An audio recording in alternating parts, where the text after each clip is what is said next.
1943, Italy. The Allies had won a toehold on Europe. After bloody Salerno, prime objective was Foggia, an array of Nazi-Italian airfields strategically close to the heart of Germany. Early the next year, General Spaatz came to Foggia to inspect us. Nate Twining's new outfit, the 15th Air Force. General Aker was taking over command of the Mediterranean Theater. The brass met to plan air support, the keystone for Allied armies on the road to Rome. Winter rains made sunny Italy a sea of mud. Taking 61 days to travel 8 miles, the Fifth Army inched its way up the boot. Their order was, push north through the German lines and liberate Rome. Every day at 0600, the 12th Air Force reported for tactical missions. Fighting the same winter weather, we were handed the grim job of blasting a hole through the Gustav Line. We fighter pilots were the sword point of the new Mediterranean Allied Air Forces. Forged in Africa, tempered in Pantelleria, and blooded in Sicily, the 12th was now put to the big test. Italy, no soft underbelly, was defended by at least 24 tough German divisions. We had 11. To balance the opposing forces, we mounted daily strikes to protect our tanks, to clear a path for our infantry. Although weather, terrain, and Nazis had finally stopped our armies, they never stopped us. There was no mud in the sky.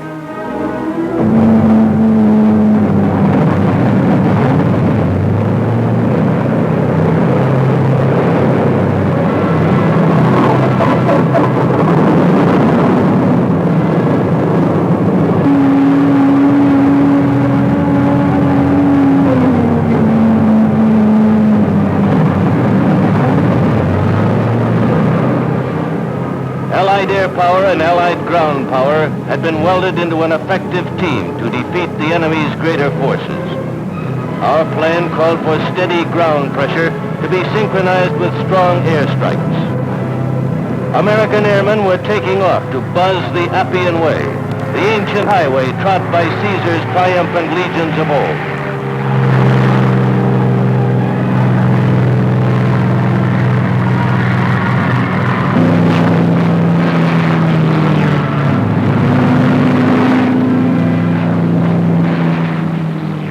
It was our job to open the rugged road to Rome. Blocking the way were minefields, occupied villages, protected by Nazi airdromes and Nazi tanks.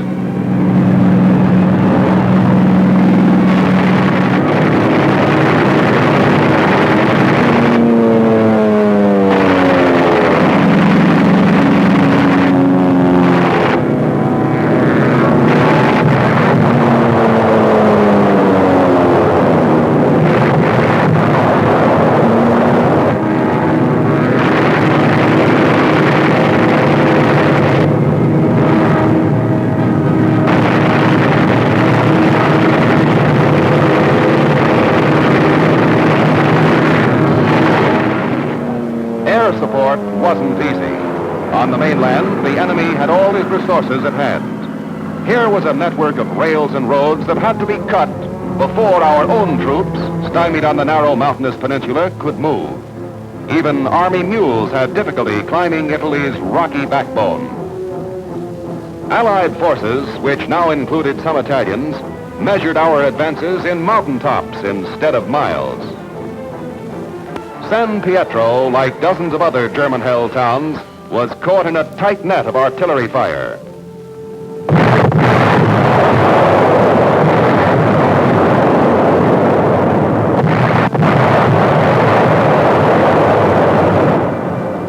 At times, our men felt they were on the long end of a forgotten front. But in spite of terrain, weather, and dug-in Nazis, the Fifth Army kept up the pressure. From village to village, from mountain to mountain, it was the same bitter action. Attacks and advances. They approached Cassino, gateway to Rome. This was one of those bitter moments born by war. High atop Monastery Hill in the Abbey of Monte Cassino, The godless Nazis had installed an observation post and from there followed the movements of Allied soldiers below. Relying on the reluctance of the Allies to damage the Abbey, the Germans dominated the Leary Valley. From the sacred citadel itself, they tried to destroy the forces of freedom by directing concentrations of accurate and murderous fire.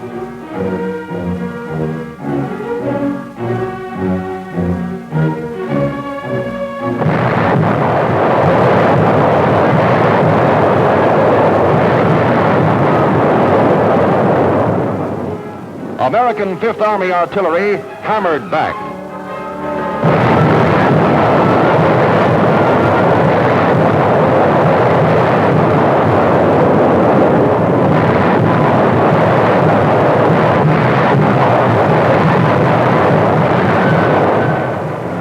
Stalemated by the enemy's unique position, the road to Rome was blocked. After weeks of investigation, including personal reconnaissance over Monte Cassino by Generals Acre and Devers, the Allies decided we would bomb and shell the Nazi-held town and abbey. For tactical reasons, Acre was opposed to the bombing. Instead, he favored using air to strangle enemy supply. But Allied leaders felt the continued sacrifice of our own men must stop. Everything else having failed, the Allies ordered air power to neutralize the Nazi observation post. Worried Germans heard the first wave drone overhead. Like rabbits, the enemy darted into surrounding caves and tunnels carved into solid rock. Long prepared, their Gustav line pivoted on fortified Cassino, the town as well as the abbey, which the Germans had made a military target.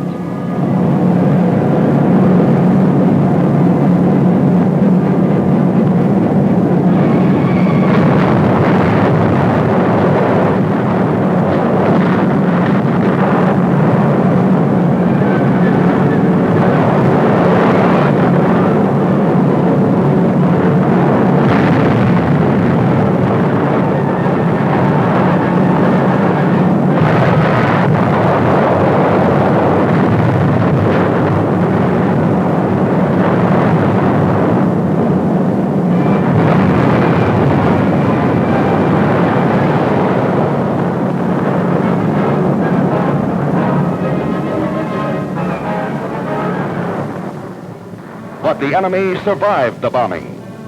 Fanatic, they still had the will to fight. Up from their tunnels, their bunkers, up into the ruins, their tough paratroopers quickly regrouped. In minutes, they reestablished their strong points. The Germans were back in business.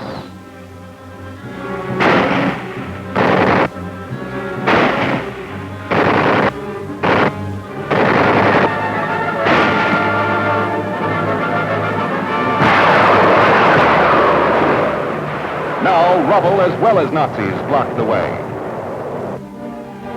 Air leaders finally convinced everyone that the only way we could crack the Gustav line was to choke off the enemy's flow of supplies south of Rome. The operation was aptly named Strangle. In March, those of us flying for the 12th and 15th Air Forces began to deliver a series of blows against rail yards, tracks, trains, and bridges, especially bridges. In Italy, there were more than 40,000 bridges.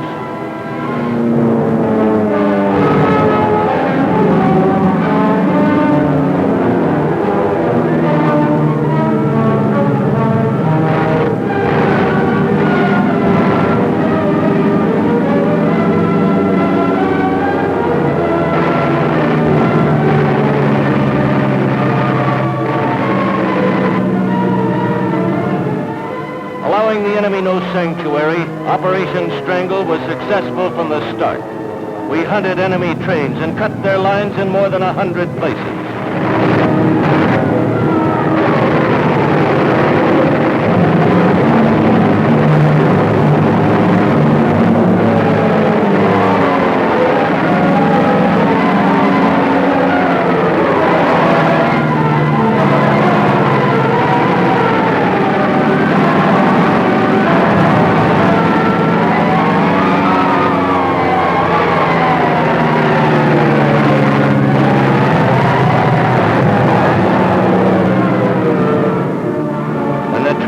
Gustav, we hunted trucks and ships.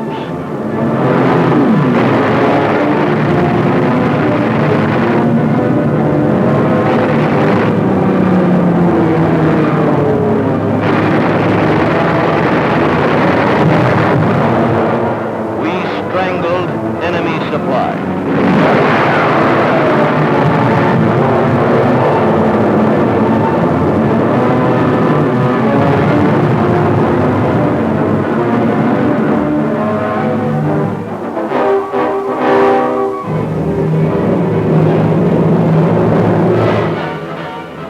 On May 11th, we opened a new air and ground drive, a big one. We had the enemy on the run. 3 days later, our Fifth Army cracked the Gustav line. It had taken 7 weeks to cut his main arteries and let enemy supply bleed to death. Mobility, the heart of German ground strength, was stymied. All his bridges were falling down. In the words of General Mark Clark, with the splendid effort of our Air Force, we put the enemy on the road. Allied forces had triumphed at a price. Part of it, 9,000 airmen. But the road to Rome was open at last. There were cheers from grateful Romans for the weary men who had exploded through the tight enemy ring at Anzio's bloody beachhead. Now, after 9 months of brutal war, half of once Nazi-dominated Italy was free, and the Eternal City opened its arms.